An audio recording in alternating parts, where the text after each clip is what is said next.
Hello guys, এই যে পিছনে দেখতে পাচ্ছ পাট রাখা রয়েছে। পাট কেটে এইভাবে রেখেছে। তো আমরা ছোটবেলায় এর ভেতরে ঢুকতাম আর খেলা করতাম। তো এখন বড় হয়ে গেছি, এখন আর আসাও হয় না, এইসবের ভেতরে ঢোকাও হয় না, তো পারবো না। দেখতে পাচ্ছ কত সুন্দর জল হয়েছে এখানে, মানে বর্ষায় সবকিছু ভেসে গেছে। এটাকে আমরা পাটের ঘর বলি। এইভাবে পাট রাখা হয় শুকানোর জন্য। এখানে অনেকগুলো আছে, এই আছে, ওই আছে, এই আছে।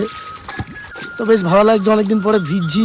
আগে ছোটবেলায় ভিজতাম এরকম করে, সত্যি খুব ভালো লাগছে। ওয়েদারটা খুব সুন্দর, ফিল করার মতো ওয়েদার। মোটামুটি আজকে সারাদিন বর্ষা হচ্ছে, মানে বৃষ্টি হচ্ছে। আর দেখতে পাচ্ছ চারিদিকে, আমাদের এলাকার চারিদিকে কিন্তু জলমগ্ন হয়ে গেছে, মানে একদম ছোট নদী হয়ে গেছে। আমাদের ছোট নদী চলে আসে ওনাকে, বৈশাখ মাসে তার হাঁটু জল থাকে। তো সেরকম একটা অবস্থা। তো আমি এসেছিলাম মাঠটা দেখতে, যে কত সুন্দর লাগছে, মানে হেভি সুন্দর লাগছে। বৃষ্টি হয়েছে তো, আর চারিদিকে জল জমে গেছে, আরো বৃষ্টি হচ্ছে। এইভাবে গতকালও পর্যন্ত বৃষ্টি হবে, তো খুব ভালো লাগছে। এই দেখো লোকেশনটা দেখে নাও, কত সুন্দর লোকেশন। আমি ভিজে ভিজে এসেছি এখন পাগলের মতো ভিডিও করতে। এই দেখো, তোমাদের একটু নদী দেখিয়ে নিই।